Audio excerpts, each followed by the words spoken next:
So yun guys, dumating na ang package na inaantay ko.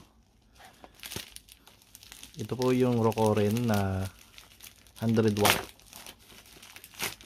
100 watt charger siya. So in order ko siya knowing na syempre made in China, saka mura ko lang din nabili. So itatry ko lang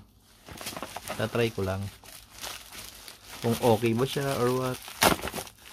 Kasi nakita ko naman parang okay naman siya.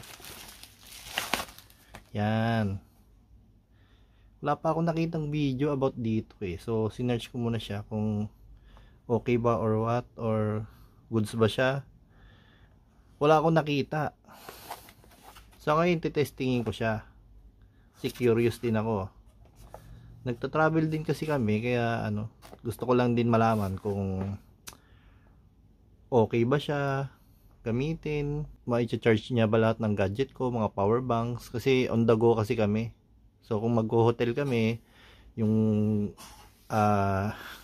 ng misis ko, cellphone and iPad ng anak ko, yung extra kong phone pang navigate, gusto ko naka-charge lahat sa isang area lang.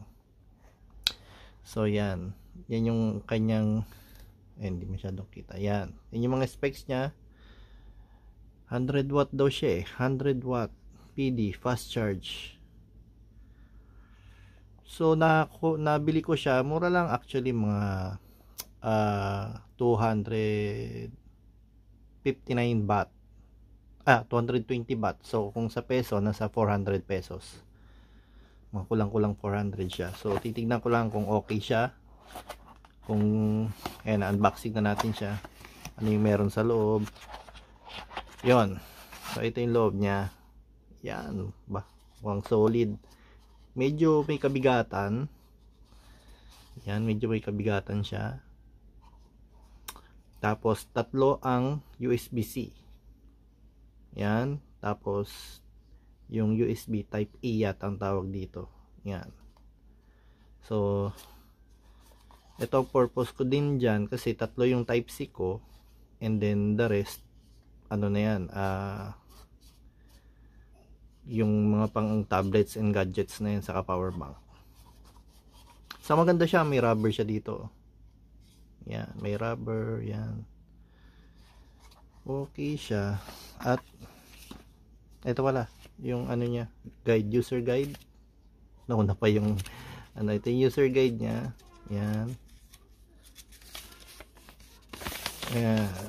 Yan lang naman. Common na meron naman na yan. User guide. Yan. Description. Yan. Product description. Yan. Yan. Then ito. Buti mahaba. Saka US plug ang in-order ko pala. US plug. Yan. So titestingin natin siya ngayon kung okay siya. So yung loob, wala na siguro dito sa loob. Chinek ko, wala naman na. Yan lang actually. Wala nang iba. Bali yun lang. So ngayon try ko na. Salpa ko na siya. Yan. Sana hindi sumabog. May ilaw na siya. Yan. Yan. So ayan guys. Kumuha lang ako ng charger. Yan, para isalpak itong mga type C. Ito sa sa tablet. Sa tablet ng anak kong basag-basag na. Try natin yan. Salpak ko siya dyan. Then ito yung tablet na basag. So titestingin ko kung magcha-charge. Syempre dapat mag-charge yan. Wow, okay, good.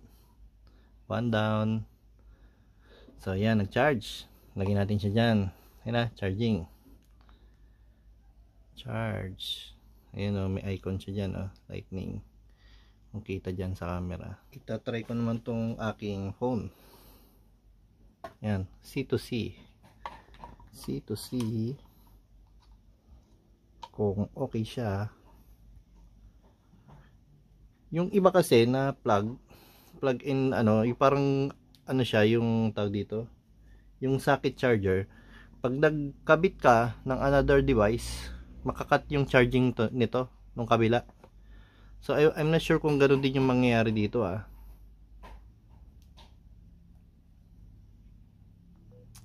Okay. So continuous yung charging niya dito sa kabila. At the same time, charging sila parehas. Good. Hindi nakat ito. Dito, ang nakalagay sa kanya kanina, fast charging. Okay? Fast charging. So, yan. Pangalawa na yan. Then, itatry ko yung isa kong phone na Huawei. So, bali tatlo na ito guys. Pang malakasan talaga siya kasi 100 watts eh. Imagine, nakadalawang salpak na rito. Fast charging ito. Tapos ito, nagcha-charge pa. So, tatry natin dito. Kasi ito, supercharger. Huawei ito, Huawei. Try natin.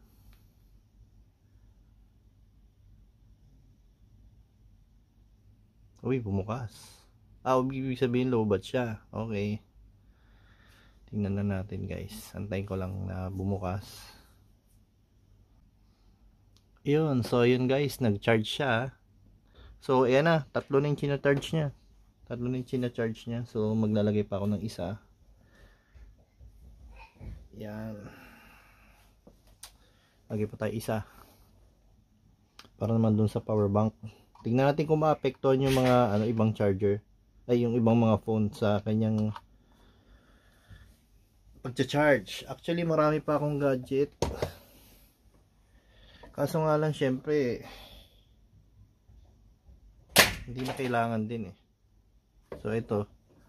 Gusto ko lang malaman kung kaya niyang i-charge lahat. So, yun guys. Naghanap pa ako ng power bank. At saka C2C. Kasi ito, kompleto na oh. Tama mo? 1, 2. Dalawa na yung C2C eh. Dalawa na, di ba? So, try natin lagyan lahat para malaman natin kung maapektuhan yung ibang mga nagcha-charge. At malaman na rin natin kung kaya niya ba. Actually, hindi nga mainit eh. Tatlo na yan sila. So, ito yung isa. So, nakasaksak na. Ilalagay ko pa itong power bank guys. Ilalagay ko pa yan. Yan, nagcha-charge. So, nagcha-charge siya. Ayan charge lahat. So, dito pa lang impressive na. Hindi nagbago. Fast charging pa din siya guys. Oh my god. So, the rest. Ito. Wow, charging pa din. 6%, di ba? Nagcha-charge. Ito ilan? Uy, grabe, 14% agad oh. Ang bilis saglit lang So yun, maglalagay pa ako guys. Meron pa tayo rito C2C. Meron pa tayong C2C. Punuin natin to lahat. Yan. Okay. Tignan natin kung kaya. Ilan na to? 5. Kaya ba? Uy. May pumitik dun ulit. Parang hanggang ano lang Parang hanggang ano lang siya. Close. Ulitin natin salpak ko. Pak. Sa charge.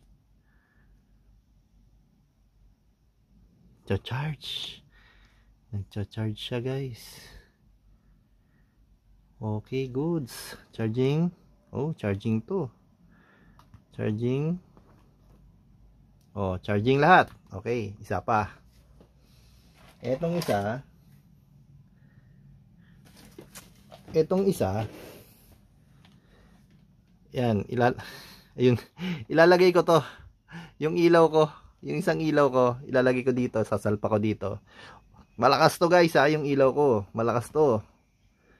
So ngayon, ilalagay ko siya rito para malaman natin kung kaya pa.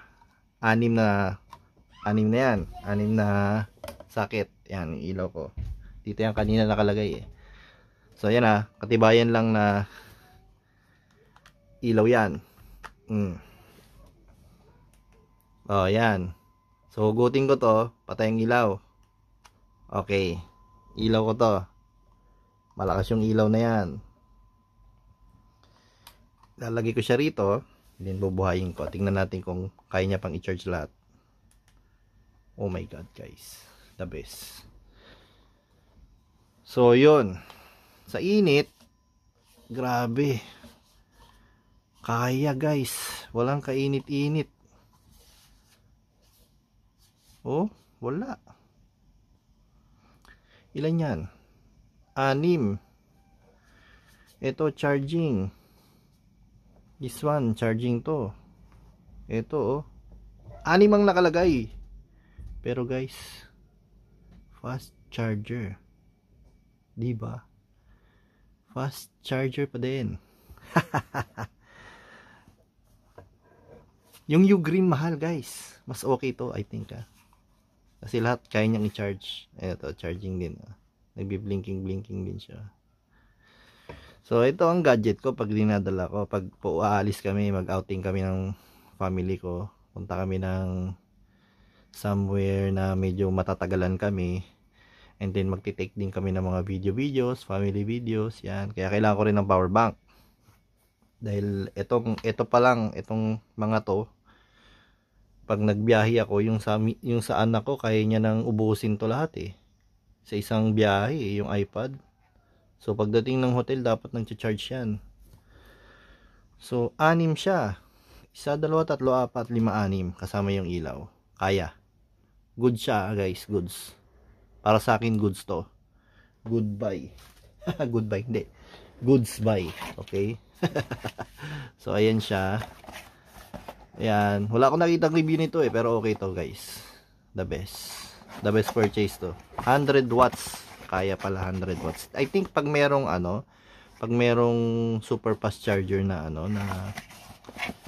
na phone na pang Samsung or pang iPhone, kaya niya. So, yun lang. Sana makatulong kung sa inyong mura lang din naman. Hindi naman masyadong mahal. So, kung sakaling masira after sana tumagal ng 1 taon, para man lang, hindi ko naman siya palaging gagamitin din eh. Gagamitin ko lang siya pag aalis, di ba? Pero kung kayo guys, nasa, kayo, kasi usually ito, ginagamit ito sa ibabaw ng desktop.